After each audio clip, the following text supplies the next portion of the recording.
Okay, this is one of the most common concerns that new wholesalers have, and it's how do you back out of a deal safely? A lot of wholesalers are worried about like losing money or getting in legal trouble if they try to back out of a contract. So if they try to make an offer on a home, the offer gets accepted, and they're like, nope, just kidding, changing my mind, can't find a buyer. Like, how do I back out?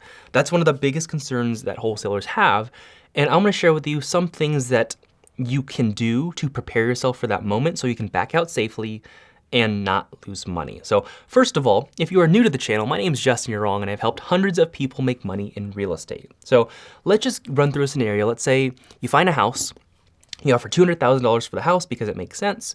The seller accepts your offer, and then you cannot find a buyer in time. How do you back out and what happens to you? So that's the scenario I'm gonna run through. First of all, I want to begin with, it really begins with your contract, with your purchase agreement. So everyone has a different contract because I'm sure everyone's in a different state. I'm in well, I live in Vegas, but I invest in California specifically, mainly. And my contract always has, or any contract I use, always has some type of contingency clause. A contingency clause is something that protects you in the case that you back out. So for example, there might be like an inspection contingency, meaning there might be a clause in that contract, in my purchase agreement, saying that, hey, if I look at the home or someone on my team looks at the home in person and they don't like the condition, like we can back out and we can be safe. And if I had to put an earnest money deposit down, like we can take the earnest money deposit back.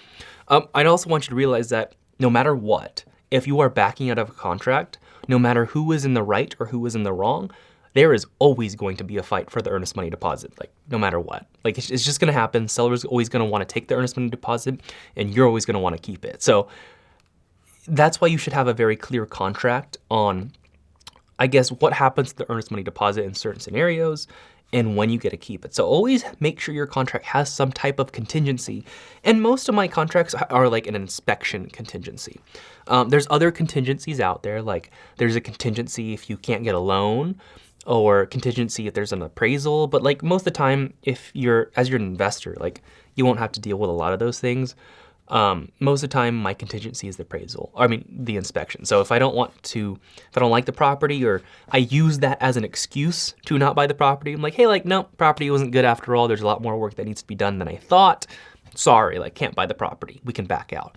Now, often these contingencies have a time frame attached, but not always. Like you can literally make a should I even say this? You can literally make a contingency that lasts the entire contract. So you can back out to the very end. And you could do that, but a lot of contingencies have like certain timelines, especially if you're gonna be working on the MLS or on the market, where it's like, hey, like we have a 7-day contingency or a 10-day or a 17-day. So you can back out within that time frame and still keep your earnest money deposit.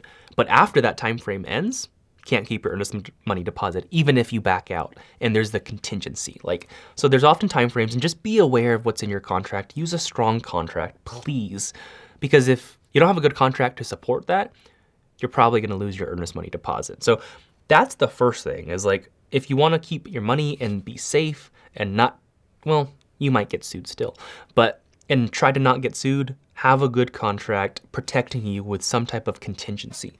Now, the next thing I want to talk about, this is kind of huge, is how do you even talk to the seller if you want to back out? Like let's go back to that scenario of, you find the house for $200,000 and couldn't find a buyer, and you're like, shoot, gotta back out. Like I don't have someone who can buy this for at least $200,000 so I can make money or at least break even. Like what do I tell the seller? Like how do I deal with it? Now, there's a lot of different ways I guess you can approach, but what I typically do, I'm pretty straightforward with people and I'm pretty honest.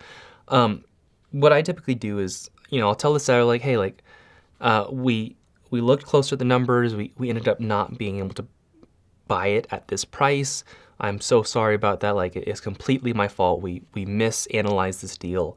I don't want to have to drop the price on you because I'm true to my word. I told you that, if I offer this price, this is where I'm at. And if I can't fulfill that promise, like I don't want to have to drop the price on you. I'm so sorry. So we're going to have to cancel the contract. So that's kind of the gist of what I would say to a seller. Now, most sellers react pretty well. They're like, okay, like this guy, he tried his best. Like he was being super honest with me. Like, okay, like he can back out. That's fine. And he's within his time. And if you explain the contingency, most sellers are going to be like, okay, like, cool, I got to keep the deposit. And if you're within your time frame of your contingency, you're like, hey, actually, like, there's a contingency, meaning that if I back out within the certain time frame, I got to keep this deposit, and you can outline it in the contract for them.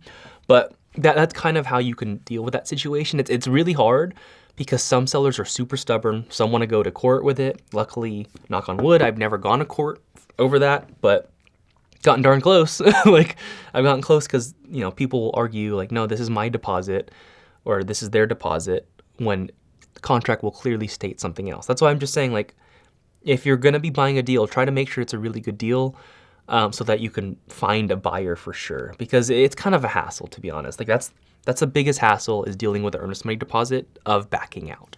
You don't want to get in a lawsuit. You don't want to lose an earnest money deposit. And just try to be true to your word.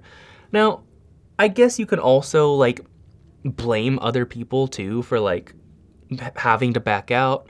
You could tell them straightforward that you're wholesaling this property and that, you know, I'm trying to assign this property to another end buyer, another investor. I'm kind of the middleman, and I did not find an investor who's willing to buy the property. Now, I don't typically go that route because wholesaling is kind of a complicated thing to explain to sellers, and a lot of them just will get confused. So I just typically take the approach of like, hey, here's what I tried to fulfill. Here was my promise to you. And I am like, I'm so sorry I couldn't fulfill this. This is completely my fault.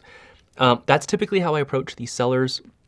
But that's how you back out. Like, just, it all starts with the contract, and it's all how you deal with the situation with the seller.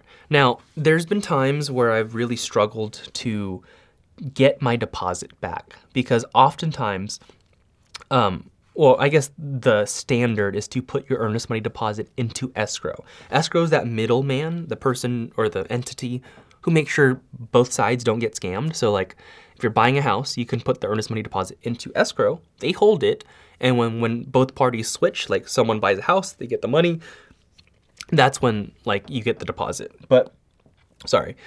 So, a lot of, I guess, more experienced sellers, they'll ask you to give them the deposit, like, straight to their bank account and not put it in escrow.